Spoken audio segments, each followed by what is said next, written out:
네, 신부체온TV의 강재춘 원장입니다. 자, 저번 시간에는 갑상선 기능 항진증의 정의, 또 특징, 원인, 증상들에 대해서 제가 간단하게 강의를 좀 해드렸죠. 그리고 그 중간에 갑상선 호르몬 분비가 증가된다든지 또 혈당이 상승된다든지 하는 그러한 혈액 검사상의 소견들이 나옵니다. 자, 왜 오늘 그러한 소견들이 나왔는지 또 나오게 되는지 그걸 좀 설명을 드리고요. 그 다음에 갑상선 기능 항진증의 이제 발생 기전, 그리고 저번 시간에 이제 갑상선 기능 항진증의 증상들에 대해서 좀 세세하게 설명을 드렸는데, 그러한 증상들을 리뷰하는 차원에서 궁금증 풀이도 해드리고, 그 다음에 치료 원칙, 또 치료 방법에 대해서 간단한 설명을 해드리겠습니다.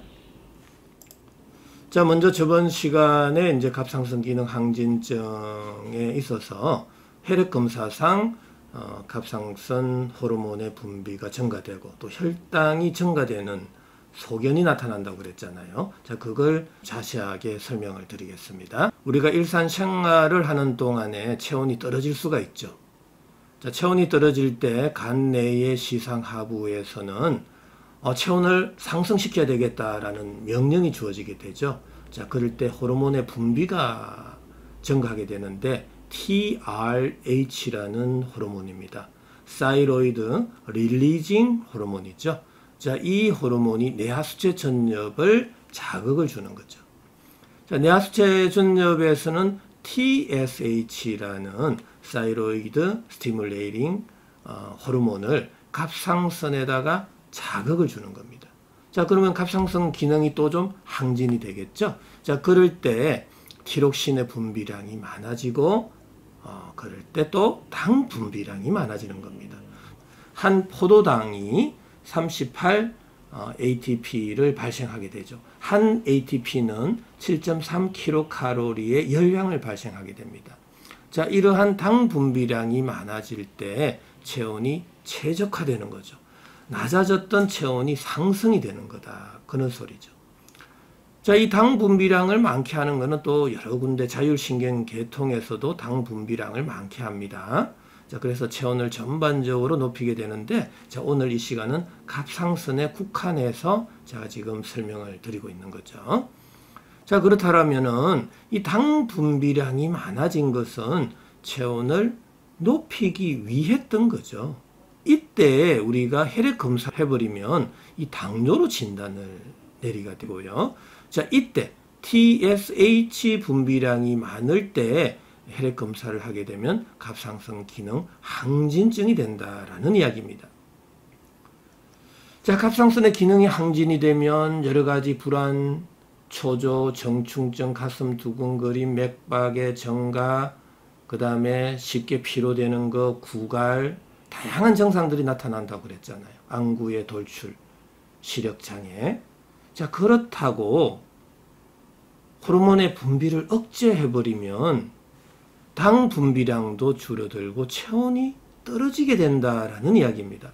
자, 체온이 떨어지게 되면 또 시상 하부에서는 또 뇌하수체 전엽에서는 TRH, TSH의 분비량을 증가시키게 되죠. 갑상선의 기능이 항진이 되고 당 분비량이 증가하게 됩니다. 자, 뱅글뱅글 돌 수밖에 없는 거죠. 자, 그래서 항갑상선제라든지 당 조절약들은 우리가 근본적인 치료약이 될 수 없다라는 이야기입니다. 자, 이걸 꼭 명심해 주셔야 되고요. 그래서 저의 세포열 에너지 학적 관점에 있어서는 이 낮아져 있는 심부 온도를 올리게 되면 간내의 시상하부 뇌하수체 전엽에 있어서는 TRH, TSH의 분비량이 줄어들게 된다라는 이야기입니다. 자연스럽게 만들어 보자라는 이야기입니다. 지금 여기 항진되어 있는 호르몬의 분비를 강제로 억제시키지 말고 낮아져 있는 몸속 온도만 올리게 되면 이러한 호르몬의 분비량이 자연스럽게 줄어들게 된다라는 이야기입니다. 그럴 때만이 갑상선 기능 항진증도 근본적으로 치료될 수 있고 당도 잘 조절이 될 수 있다라는 이야기입니다. 자, 이거 정말 중요한 이야기입니다. 꼭 명심하시고 생활 속에서 한번 적용을 해 보시기 바랍니다. 자, 갑상선 기능 항진증의 발생 기전입니다. 자, 저번 시간에도 좀 말씀을 드렸는데 모든 질병은 세포의 손상으로부터 시작이 되죠. 우리 인체는 한 60조 개에서 100조 개 정도의 세포로 구성이 되어 있잖아요. 자, 질병이 발생한다는 소리는 그만큼 세포의 기능이 떨어졌다든지 세포가 손상을 받았다라는 의미가 될 겁니다.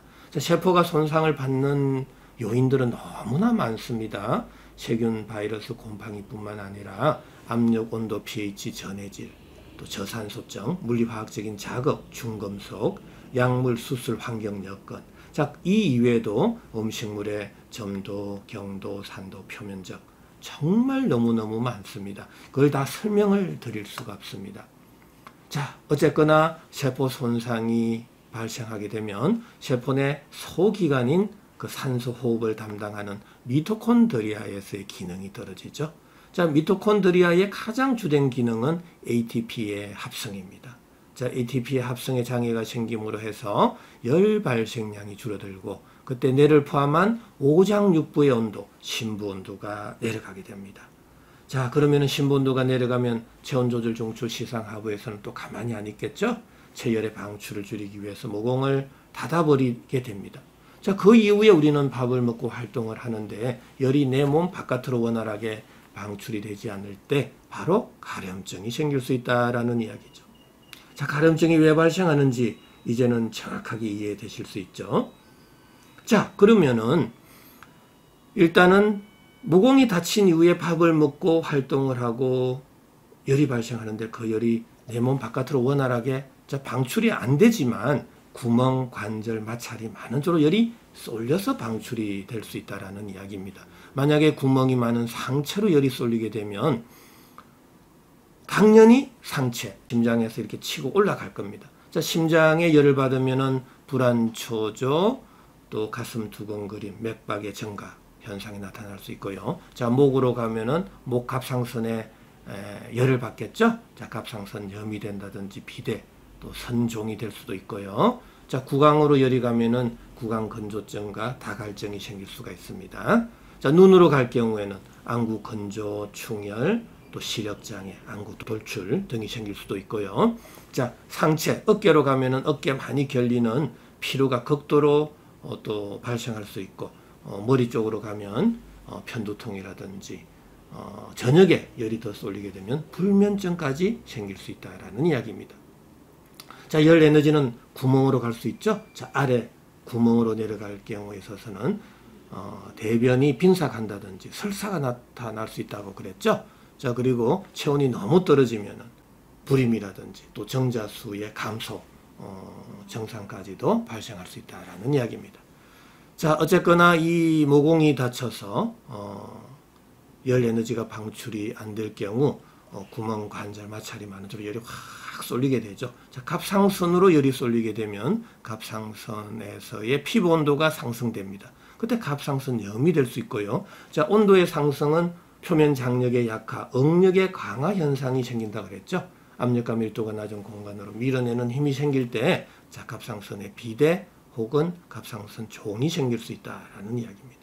자, 아무래도 갑상선의 온도가 올라가면 갑상선 호르몬의 분비도 증가될 수가 있겠죠. 조금 전에도 말씀드렸듯이 심부 체온이 떨어질 때 갑상선 호르몬의 분비를 증가하게 된다라는 이야기입니다. 자, 이러한 전반적인 증상들이 나타났을 때 갑상선 기능 항진증으로 진단을 내릴 수 있다라는 이야기죠. 자, 그러면 이 발생 기전을 역으로 보시면은 우리가 갑상선 기능 항진증의 근본적인 치료 방법을 알 수가 있죠. 자, 높아져 있는 피부 온도는 낮춰야 되겠고, 닫혀져 있는 모공은 열어야 되겠고, 낮아져 있는 심부 온도는 높여야 되겠다라는 걸 알 수 있을 겁니다. 자, 그러면은 이 갑상선 기능 항진증의 이제 궁금증에 대해서 한번 설명을 드려볼까요? 자, 너무나 이제 쉽습니다. 저희 신부체험TV는 우리 시청자 여러분들한테 아주 너무 쉽게 설명을 드리고 있습니다. 제가 이 세포열 에너지학적 관점은 왜 질병이 발생했는지 그 과정을 설명드릴 수 있다는 게 큰 장점입니다.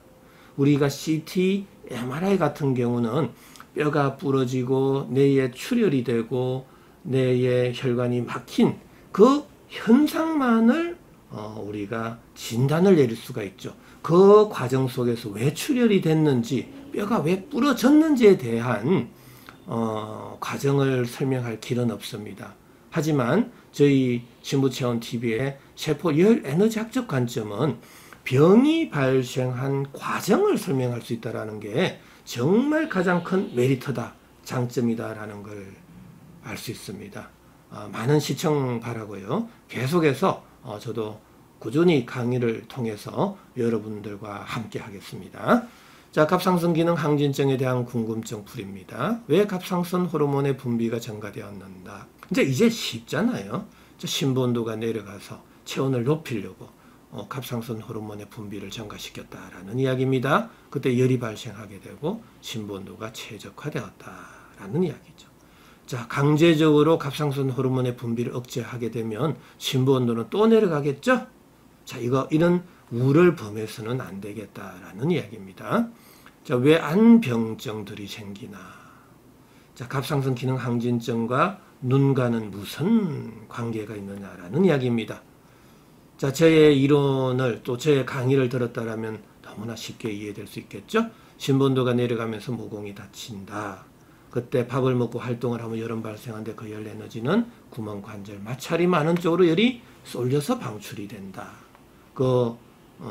중에서도 눈으로 열이 쏠릴 경우에는 눈 쪽에 안병증이 생길 수 있다라는 이야기입니다. 자, 세 번째로는 왜 다한, 다갈, 상열감으로 열체질이라고 여겼나라는 이야기죠. 자, 심부 온도가 떨어지면서 모공이 닫히고 상체로 열이 쏠린다 그랬죠. 자, 구강으로 열이 쏠리면 다갈증이 생길 수가 있고, 자, 상체로 열이 쏠리면은 상체의 피부 온도가 올라가고 그 이후에 식게 됩니다. 액화 현상이 생길 때 다한증, 국소 다한증이 생길 수가 있다 그랬죠. 자, 당연히 상체로 열이 쏠리니까 상열감이 생기고 대부분의 사람들은 열체질이라고 여길 수밖에 없었다라는 이야기입니다. 하지만 그 본질은 심부 온도가 내려갔다라는 거 꼭 명심하셔야 됩니다. 자, 왜 불안 초조 불면증이 생기나요? 자, 심부 온도가 내려가면 모공 닫히고 상체로 열 쏠리고, 자, 열이 상체로 쏠릴 때 심장에 열을 받게 되겠죠. 심장이 열을 받게 되면 심박동수가 증가되고 가슴이 두근거리고 불안 초조해질 수 있죠. 자, 밤에는 더 심부 온도가 내려가면 상체로 열이 더 쏠리면 머리 쪽으로 열이 더 쏠리면 뇌가 각성이 될 수 있겠죠. 깊은 잠을 잘 수도 없고 또 불면증이 올 수도 있다라는 이야기입니다. 자, 마지막으로 가려움증은 왜 생길까요? 모공이 닫혔다라는 겁니다. 자, 열이 원활하게 몸 바깥으로 방출이 안 될 때 강제적으로 긁게 된다. 그럴 때 가려움증이 발생했다라는 이야기죠. 자, 그동안에 우리가 단순한 혈액 검사상으로 이 갑상선 기능 항진증을 진단 내리다 보면 어떠한 상황에서 이 질병이 발생했는지를 알 수가 없었습니다. 하지만 저의 세포열 에너지 학적 관점은 증상 하나하나에 대한 발생 기전을 정확하게 말씀드리고 있기 때문에 이런 갑상선 기능 항진증이 어떠한 과정으로서 발생했다라는 걸 알 수가 있다라는 겁니다. 자, 한 번 더 말씀을 드리지만 엑스레이나 CT 또 MRI 같은 경우는 모든 그 정황 증거들이 그냥 결정이 난 상태입니다. 사고가 난 그 이후의 상황을 엑스레이나 CT, MRI는 촬영을 해서 결과를 보는 거고요. 저의 세포열 에너지학적 관점은 사고 나는 과정을 분석해서 설명드릴 수 있는 장점이 있다라는 이야기입니다. 자, 많은 또 시청을 바라고요. 자, 계속해서 갑상선 기능 항진증의 치료에 대해서 설명을 드리겠습니다. 서양의학에서는 당연히 대증 치료죠. 항갑상선제를 쓰게 됩니다. 제가 이 치료에 대해서는 자세하게 설명을 하지 않겠습니다. 여러 가지 엔티 세력도 많이 생기고요. 또 노란 딱지가 붙기 때문에 제가 더 자세한 설명은 하지 않겠습니다. 하지만 저의 세포 열 에너지학적 관점에 있어서의 3대 치료 원칙은 우리가 낮아져 있는 심부 온도는 올려야 되겠다. 높아져 있는 피부 온도는 낮추고 닫혀져 있는 모공은 열어서 열 에너지를 전신으로 골고루 분산시키자라는 치료입니다. 자, 그러한 치료 방법으로는 한방의 약물요법, 식이요법, 운동요법, 생활요법이 있습니다. 한방 약물요법에 있어서는 우리가 온중산안지제, 또 발한 해표지제, 청열 해독지제와 같은 약재들이 많습니다. 속을 따뜻하게 데펴서 창기운을 발산시켜주고 또 모공을 열어서 전신으로 열 에너지를 분산시켜주고 또 염증과 가려움증을 치료해주는 약재들을 쓰게 되고요. 자, 그리고 식이요법은 굉장히 중요합니다. 먹어야 될 음식, 먹지 말아야 될 음식을 구체적으로 설명을 드릴 수가 있습니다. 근데 이 또한 유튜브에서 자세하게 설명을 드리니까 이해가 상충되는 분들이 너무나 많아서 아쉽게도 제가 자세한 강의를 해드릴 수가 없습니다. 하지만 대원칙이 있습니다. 항시 음식은 익혀서 드셔야 됩니다. 부드럽게 드셔야 됩니다. 그리고 달고 신 음식은 좀 배제를 하고 매콤하고 짭조름한 음식을 권장하고 있습니다. 자, 그 다음에 생활요법, 생활습생도 굉장히 중요합니다. 내 살아가는 환경 여건에 따라서 신부체온의 변화가 엄청 심할 수가 있습니다. 자, 운동요법, 운동은 반드시 좀 해주시는 게 좋겠죠.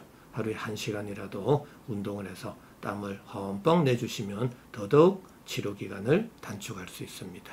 갑상선 기능 항진증을 2차례에 걸쳐서 강의를 해드렸습니다.